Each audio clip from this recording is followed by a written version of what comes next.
I was teaching on a Sunday, and I saw a man walk in, dark sweatshirt, hoodie over his head, both his hands tucked into his sweatshirt. One Sunday he came in while I was teaching, middle of the message, walks into the front row, and just sits down in the front row. Hoodie up, hands in his pockets. So while I'm teaching, I'm like, I have no idea what's happening right down there, stage left, but I hope everything's okay.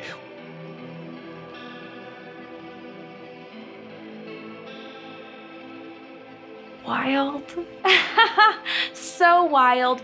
So not the kind of guy that I would have gone for, like eyeliner, black fingernail polish, totally punk rocked out, loud, crazy, center of attention.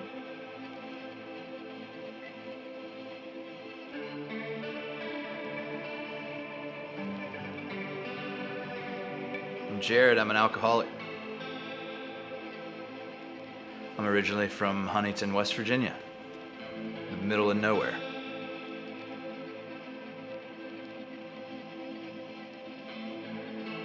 I had a pretty good life. My mom and my grandma and my aunt, and then my mom's friend, her name was Pat, they all helped like raise me while my mom was like working as a police officer.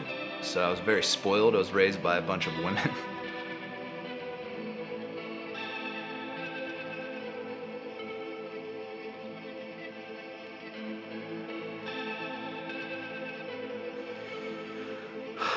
Prom night, like massacre, that's what they call it. So a couple of my friends from 11th grade, I think, were going to pick up some weed from like these people that were from Detroit. And I guess the people that from Detroit that had the stuff, they owed people from Detroit money, but they were hiding in Huntington, West Virginia, because that's what's happened to Huntington, West Virginia. It's become Detroit, like, and other big cities, drug dens, I mean, it's bad there. So they go, and they're in the wrong place at the wrong time in their prom stuff, and they get gunned down and murdered. And I was just with them that night. And I remember waking up and everybody saying that, and it's on the news.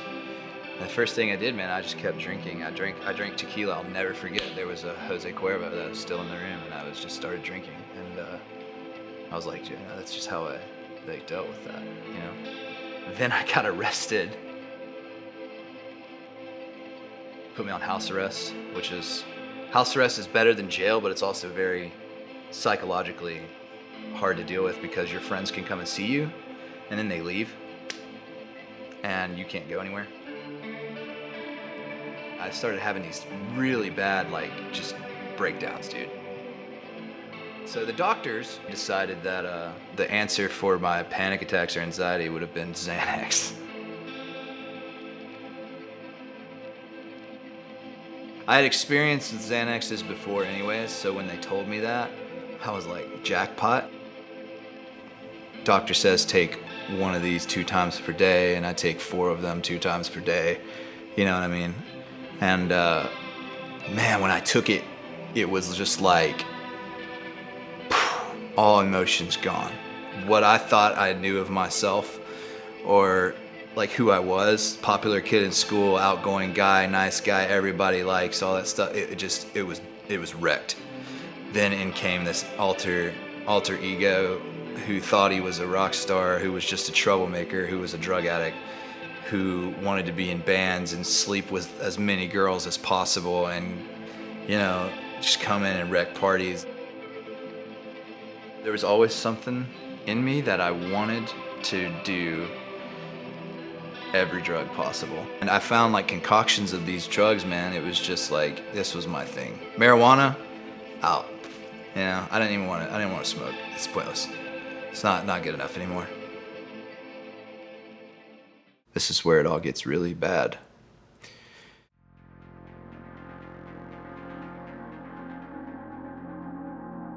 I had a really good friend named Shane. He kept calling me one night over and over, and I was at a concert and I didn't answer. And I didn't think anything of it. But the next day, he had hung himself. I don't remember his funeral.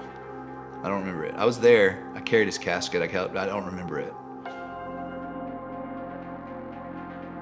There's quite a few years, the last 5 of my real addiction that I don't remember. I progressed into crack cocaine, heroin, shooting drugs. And so by the end of it, I had a 15 to 30 pill a day habit, and all that pain and all that stuff that I was ignoring and all this like trauma and stuff, I just kind of threw it away, and like I became like what I told you, this just party monster.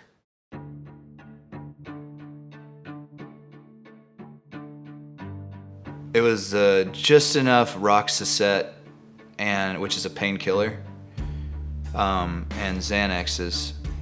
I was intravenously using it, and it was just enough to kill me. I don't remember that day. I don't remember the using. I don't remember who was with me, but I know they all left.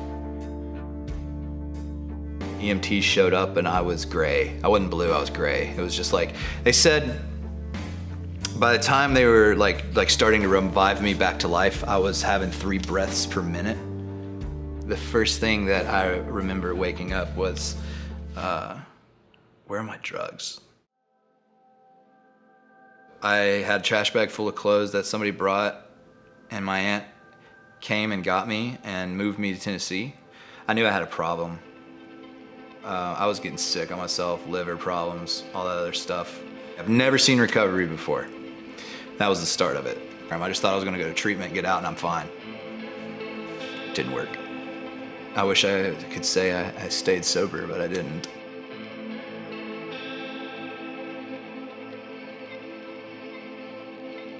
I was referred to a place. The guy was not like, I don't think he was a bad guy. I think he had his mind up that he was gonna run this house, and he knew what he was doing, but I don't think he did. I think he cared more about the money. I never really was checked on or anything like that. Sometimes there were house meetings. I stayed there. They collected a check. You know, I had some family and friends that would help out until I got a job. And then there was another one that I went to where they were called it as sober living, but it wasn't. It was like in these apartments. That guy just kind of collected a check. I don't think I was ever in a sober living or a recovery house that you paid rent, and that was it. That was the only houses I was ever at. There was people using and stuff like that, but like I was trying. I felt like, you know, like at least this is what recovery must be. It got a whole lot worse. Like I moved out with people from the halfway house, you know, after like even the owner was just like, you probably shouldn't do that. As soon as we moved out, everybody started using immediately, you know. I held on to as long as I could, and I got a hold of old stuff, man. I got a hold of Xanaxes again and heroin. Lauren, my wife, I took her out on a date during this time, and like I wrecked it bad, dude.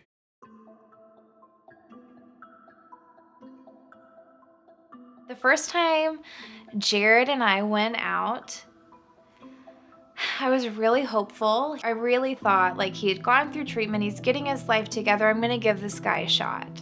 So he came into West Virginia from Nashville to take me out. I had booze and pills left. I had it in my pocket. I had Xanaxes in my pocket. I remember texting my sister. I was like, oh no, I think I'm in trouble. I really like this guy.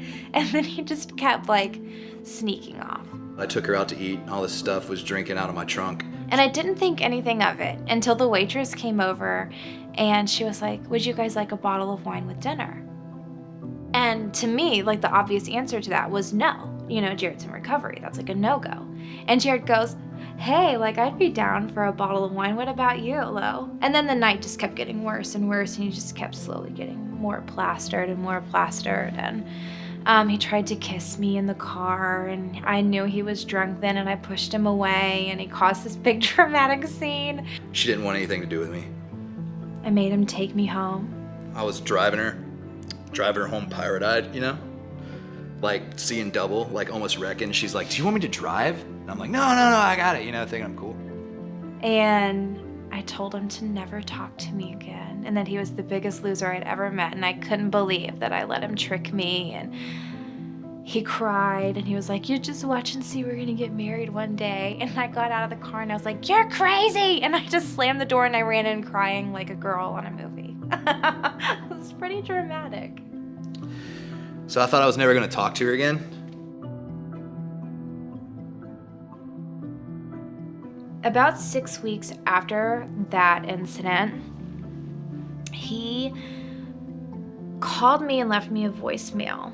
And he said, I know you don't want to talk to me anymore, and I don't blame you, but I just want you to know that I've been sharing our story and everything that happened a few weeks ago in all of my NA and AA groups, and I just want you to know I'm humiliated and I'm embarrassed and I feel like I messed up really bad, and I hope you forgive me. And I just want you to know that, you know, I'm sober again, and I plan on staying this way. And I congratulated him and then just sort of moved on, just to keep a safe distance, because, you know, when we went out on our first date, I already thought he was sober and getting his life together. So I just didn't really know what to believe. And then we finally just started talking, but strictly as friends, until he got his 1 year. Lauren just came back. She started talking to me. She was living in Florida, and I wanted me to fly down to see her fly up to see me. So we met back in West Virginia because we thought that that was like the safest place. It was like a halfway point. I wouldn't be in Nashville, he wouldn't be coming to Florida. And if it just didn't work out, we were just gonna go our separate ways and just not even like talk about it again, you know? And so I flew up there and we spent a weekend together, and it was just like the best weekend ever. And I felt like all of these things that I had seen in him were starting to sort of like come to fruition. I knew if somebody could see me like that, in this, you know, whirlwind of destruction and pain and fakeness, and just somebody could see me like that and then like see me like when I'm sober and just forget that part and then come back, I knew I had to marry her.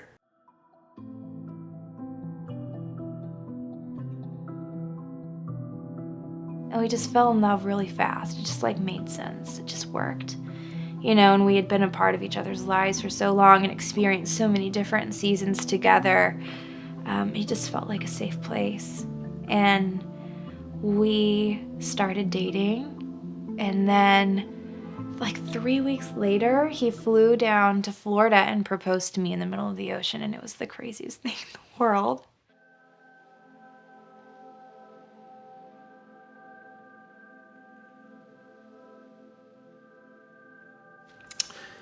April 5th, 2011, man.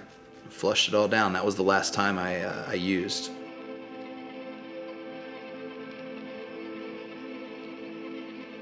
And I was thinking, man, I've been to treatment twice. I've been in these rooms. I've grabbed like 90 days here, 60 days there. I just don't want to do this anymore. And I prayed my first real prayer about it. And I said, God, if you're real, whatever you are, whatever you look like, help me just flush this, and I'll go to a meeting. And I did right there, man. I flushed that. I went straight into a meeting, and I just said, I'm Jared, I'm a drug addict, I have no idea what I'm doing, and I need help. I just remember like the beginning, his first year of recovery, and when I moved here after we got engaged, we were just in meetings all the time. Every Tuesday, Thursday, Friday, you know, we were at home group and constantly going to NA meetings and only hanging out with people in recovery. And that was a major part to him. Recovery was his safe place. I felt the same right there, man. as I do right now, like today. As like, I have to fight this. I have to do something because it's life or death. There was something that woke up, man. There was a fire, like completely, like everything. My identity that was taken, I wanted it back. I was raised Baptist for a lot of it. And then my mom, when I was about 12, we started going to like a Pentecostal charismatic church. And like most people, I was just super wounded by religion and just all of this rules and regulations and fearing God. And I don't need to go worship in a building. Like, I'm good with God, me and him right here. I don't need all of that. But Jared and I had decided that we would give it a shot. You know, we had a baby on the way. So I think because it was burned in me, I just had this mentality like I needed to raise my child to be this little godly creature. So we were like church hunting when I was pregnant. Nothing felt right. Every place we walked into, we were like, no, no, no. And our friends invited us to Journey.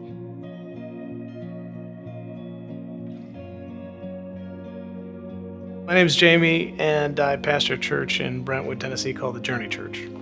We birthed Journey in our home, just had a desire to plant a church. Felt like God was calling us to a creative community, and so greater Nashville area. That was in 2005.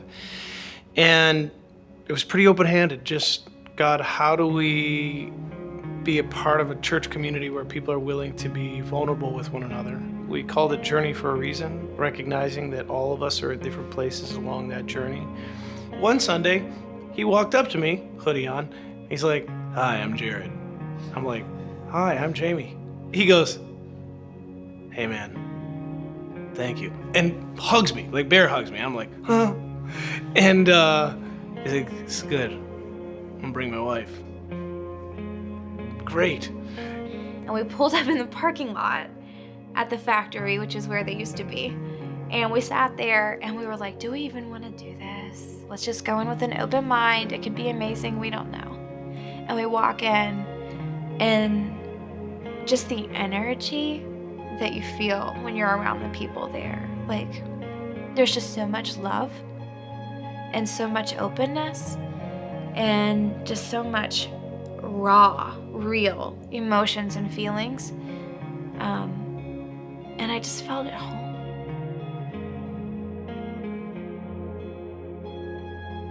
Fast forward years later, spiritual awakening, God encounter, life comes back, marriage, children, all this stuff, this material stuff, that we're sitting in, right?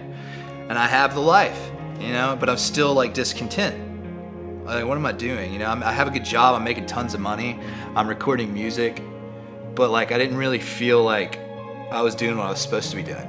I just had a God moment where it was just like, you said a prayer to me to help you flush all that stuff, That's what I was feeling. It was just like, so you got this house, man. You want to help people, do something. And I woke Lauren up in the middle of the night and was like, yo, like, God, I think I felt God move through me or talk to me or something, like really crazy stuff like people don't want to hear. You know what I mean? Like if you say like you heard God, they're gonna think you're crazy. Like remember, I'm not a religious dude, but I had something happen to me. And she was actually like, okay, let's do it. We were actually sitting in the living room with our friends who were running a business at the time, a construction company, and they were buying and flipping houses. And we really were just admiring their lifestyle. We thought it was amazing. And we were like, man, like we would love to own our own business, and we think that's such a cool idea. And our friend was like, well, anybody can be a business owner. You just have to have passion. So what are you passionate about? And Jared's like, I've always wanted to have a recovery home, because that was like the stability of my recovery in the very beginning of recovery. Coming out of treatment, you need to be somewhere stable. And halfway houses really helped, build that foundation for me. And I would love to be able to do that for somebody. We rented a place down the road and we took our bed and the girl's bed, my daughter's bed, And we moved into a house that we rented, and we left everything else in this house.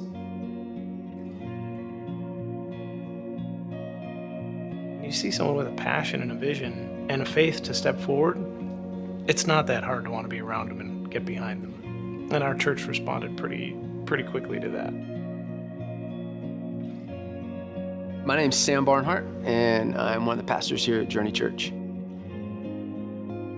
You know, one of the things they did when they decided to start Dry Tavern was, look, obviously when people come, they need a place to sit down, they need beds. So they literally left everything that was theirs in their home, gave their home for these men to come and stay. They moved into an apartment, and as they did that, they didn't have anything. Everything was tied up in the Dry Tavern, and so they didn't have furniture and some of the basic things that you would need. When we first moved out of the sober living home and moved into our rental, the first night we were laying in bed and Jared had just quit his corporate job. You know, so he had just quit his corporate job. We left our home that we've raised our girls in. We were living in this rental that we weren't so crazy in love with, and we had no furniture because we left it over there for the guys, but there were no guys in the house, and it was a wild moment. And Jared just sat there and he was like, what have I done? You know, the pure panic of like, okay, I had this dream and I know it seems crazy, but I know it's gonna work. And then just doing it, and then you're like, but what if it doesn't work? That was a scary moment for him. For me though, it was just kind of like, this is part of the process. They made this decision together to say our heart is here and our passion is here, and so we're gonna do this. And so they've sacrificed a lot when it comes to the things that we might look at or that might drive us, that might be things that we would consider the American dream or things that we live for, we work for. They said, that's not important, and people are.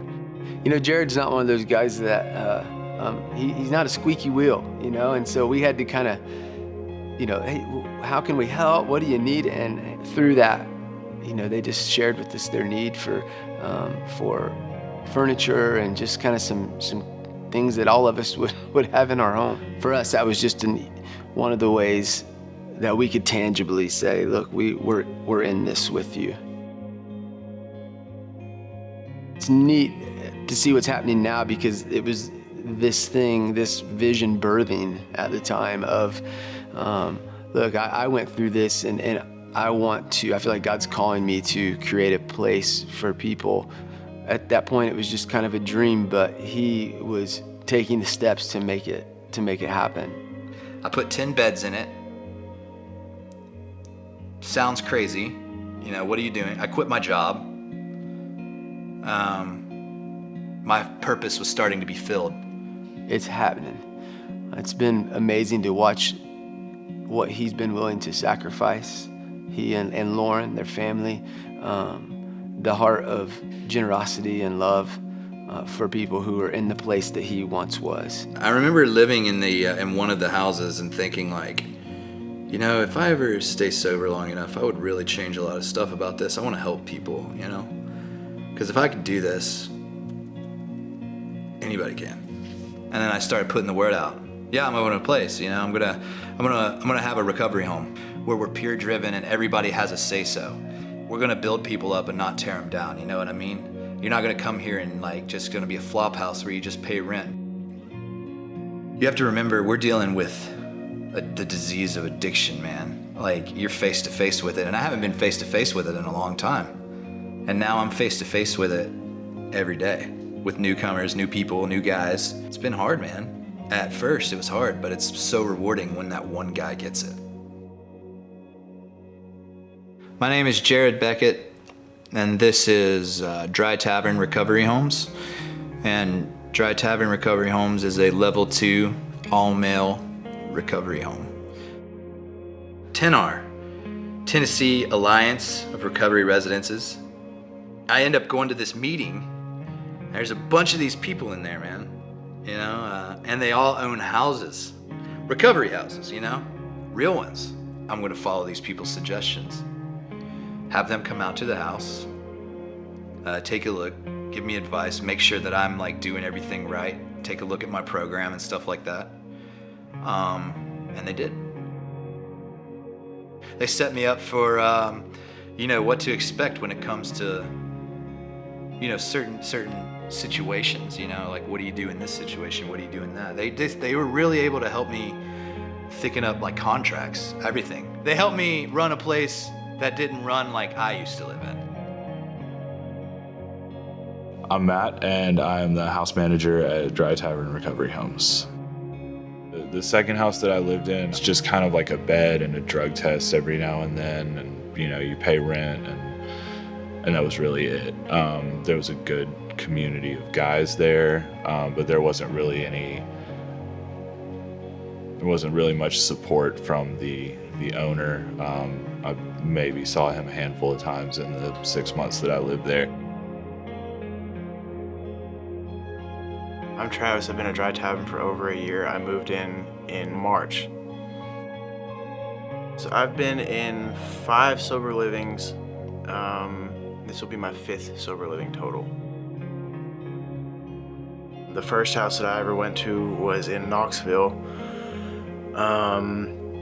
And I moved out of there because the manager of the house got caught selling Suboxone out of his window. I've been in houses that don't care about recovery and they're all based off of money, and I've been in houses that try to promote a genuine experience, but they've been around too long, and the rules and the people that have been through there have changed the way the house runs, and this house has stayed true to what it started with, and it's a genuine experience, and it is life-changing. What my experience in the past with sober living houses has been is this is a place to grow up, and it's a place to like learn responsibility, whether it's doing your chore every day or making your bed in the morning, or just being places on like when you say you're gonna be there, meeting a curfew, that kind of thing. And so as a house manager, that's something that, especially in the first 30 days or so, like I have to pay a little bit more attention to. Day to day, I would say throughout the week, the biggest thing is being able to check in on them. I do what I call is just like a one-on-one check-in. So what I like so much about this house is Jared's involvement in the recovery of the guys that live here. You know, I'll see him probably 5 to 6 times a week. He's very involved and kind of does a lot for the guys. And I make sure I tell everybody, like, I'm not a licensed therapist, I'm not a counselor or anything, I'm just another peer that's wanting to do this and like sit down and hear about what you're doing. So like I have like names here, individual sessions. It helps me like it keeps me focused. So like when I come through here, who have I talked to, who have I not talked to, and I sit down with like, you know, 10-15 minutes and just check in with them upstairs and just like let them tell me like what's going on. I always tell everybody, man, if we're sitting down in like a one-on-one session, like if you don't tell me if something's going on, like I can't suggest to you how to help yourself. So that's a big deal. I think like really being personable and not treating people like numbers and not treating people as, you know, a patient or something like that, or money, you know, not treating them as like a dollar sign. It didn't matter who you were. It didn't matter if you were a businessman whose life was rocking, your soccer mom, or you were a strung out addict. He treated everyone exactly the same. And for me, the admiration was, there's a guy who's learning to be content in who he is. It just feels like people care a little bit more here. I try to tell them, wake up, pray, talk to another alcoholic, get to a meeting, be of service, do their chore, clean their room, and like be a productive member of society and not a friggin' bum, you know? In any sober living community, if you take out the owner, the manager, any of the like administration or whatever, I think the community is the most important part. Some of the best stuff that happens is just sitting in the living room, watching a movie or playing video games. But on top of that, like some of the bigger stuff, I go see a movie usually every week, every other week with some of the guys in the house, or we try and go see live music as much as possible. I think we've got a canoe trip coming up that we're trying to do as a house for kind of a bonding experience. But like, what's the point of getting sober if you don't get to still have fun? Really what it comes down to is it's a bunch of guys that are trying to, get sober and stay sober.